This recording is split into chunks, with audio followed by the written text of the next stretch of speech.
Super താരം Lionel Messi കേരളത്തിലേക്ക് എത്തും മുൻപ് ഫുട്ബോൾ ആവേശം ഇരട്ടിയാക്കാൻ ഇന്ന് സൂപ്പർ ലീഗ് കേരളയുടെ രണ്ടാം പതിപ്പിന് തുടക്കം. ആദ്യ മത്സരത്തിൽ കാലിക്കറ്റ് FC ഫോഴ്സ കൊച്ചി നേരിടും. രാത്രി 7:30 കോഴിക്കോട് രണ്ടാം സീസണ് പന്തുരുളും.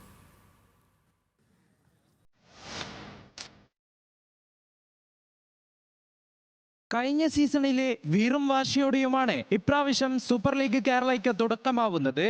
തിരുമ്പുന്ന EMS കോർപ്പറേഷൻ സ്റ്റേഡിയത്തിൽ കാലിക്കറ്റിനായും കൊച്ചിക്കായും വിസിലടിക്കാനും ആവേശപ്പോരിനിറങ്ങാനും മണിക്കൂറുകൾ എണ്ണി കാത്തിരിക്കുകയാണ് ആരാധകർ.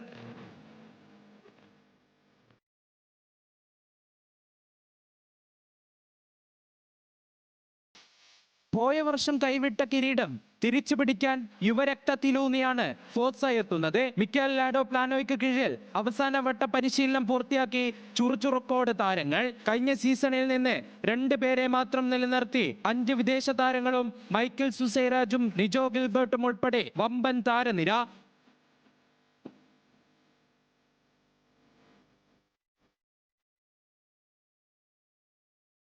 കഴിഞ്ഞ പ്രാവശ്യത്തെ കണക്ക് തീർക്കുമെന്ന പ്രതീക്ഷയിൽ ഫോഴ്സ ക്രൂസ്.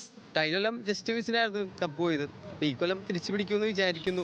സൂപ്പർ ലീഗിൽ തേരോട്ടം തുടരാനാണ് കാലിക്കറ്റിന്റെ ചുണക്കുട്ടികൾ ഇറങ്ങുന്നത്. ആദ്യ സീസണിൽ കൊച്ചിയെ മലർത്തിയടിച്ച് കപ്പിൽ മുത്തമിട്ട കാലിക്കറ്റിന്റെ പ്രതീക്ഷകൾ ISL-ൽ നിന്ന് എത്തിച്ച താരങ്ങളിൽ സൈമൻ ലന്തുങ്കൽ, അനികേത് ജാദവ്, K പ്രശാന്ത്, സച്ചു സിബി ഉൾപ്പെടെ വമ്പന്മാർ. അർജന്റീനക്കാരൻ എവർ അഡ്രിയാനോ ഡെൽമാഡോയ്ക്ക് കീഴിലെത്തുന്ന ടീമിൽ പ്രധാനികളായി സെബാസ്റ്റ്യൻ റിംഗണും ഫെഡറിക്കോ ബെവാസയും ഉൾപ്പെടെ 7 വിദേശ താരങ്ങൾ. ട്രെയിനിങ് കാര്യങ്ങളൊക്കെ നന്നായി പോകുന്നുണ്ട്. ഞങ്ങളിപ്പോൾ ഓൾമോസ്റ്റ് ഒരു മാസത്തോളമായി ട്രെയിനിങ്.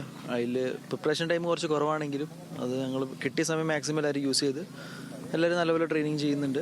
പിന്നെ എല്ലാവരും ഇതേപോലെ തന്നെ ഗ്രൗണ്ടിൽ എല്ലാ മാച്ചിനും, നാളത്തെ മാച്ചിൽ നിന്നല്ല എല്ലാ മാച്ചിനും ഞങ്ങൾ 100% കൊടുക്കും. പിന്നെ റിസൾട്ട് വിൽ സീ എന്താണെന്ന്. എല്ലാവരും നമ്മുടെ ഫുള്ള് 100% ഇട്ട് എന്തായാലും ജയിക്കും എന്ന് തന്നെയാണ് എൻ്റെ വിശ്വാസം. പിന്നെ എതിർ ടീം എങ്ങനെയാണെന്നുള്ളതല്ല, നമ്മളെല്ലാവരും എങ്ങനെ ഒന്നിച്ച് നിൽക്കുന്നു, ഒന്നിച്ച് കളിക്കുന്നു, അതിലാണ് കാര്യം. നമ്മുടെ ഇന്ത്യൻ കോച്ചിൻ്റെ അണ്ടറിൽ വർക്ക് ചെയ്യുന്നതും ഫോറിൻ കോച്ച് അണ്ടർ ഒരുപാട് ഡിഫറൻസ് ഉണ്ട്. അപ്പോൾ അതിനെ ബേസ് ചെയ്ത് നമ്മൾ കേരളത്തിലുള്ള പ്ലേയേഴ്സിന് നല്ലൊരു ഓപ്പർച്യൂണിറ്റിയാണ് ഈ ഫോറിൻ കോച്ചിൻ്റെ അണ്ടറിൽ വർക്ക് ചെയ്യുന്നത്. ഇമ്പ്രൂവ്മെൻറ്റ് ചെയ്യാൻ നന്നായിട്ട് സഹായിക്കുന്നുണ്ട്. സോ എല്ലാവരും നന്നായിട്ട് വർക്ക് ചെയ്യുന്നുണ്ട് പുള്ളിയുടെ അണ്ടറിൽ. ഫൈനലിലെ കൊച്ചിക്കെതിരായ ജയം ആവർത്തിക്കുമെന്ന് ബീക്കൺസ് ബ്രിഗേഡ്. കാലിക്കറ്റ് FC കഴിഞ്ഞല്ലോ കപ്പടിച്ചാണ് ഇവിടെ. അപ്പോൾ ടീം നല്ല കളി കളിക്കല്, ഈ പ്രാവശ്യം അങ്ങനെ നല്ല കളിച്ചാൽ മതി എന്ന് ഒരു പ്രതീക്ഷ ഉണ്ട്. രണ്ടാം സീസണിലെ ആദ്യ മത്സരത്തിന് മുമ്പേ ഒന്നുറപ്പ്, ഇക്കുറി മത്സരം പൊടിപാറും.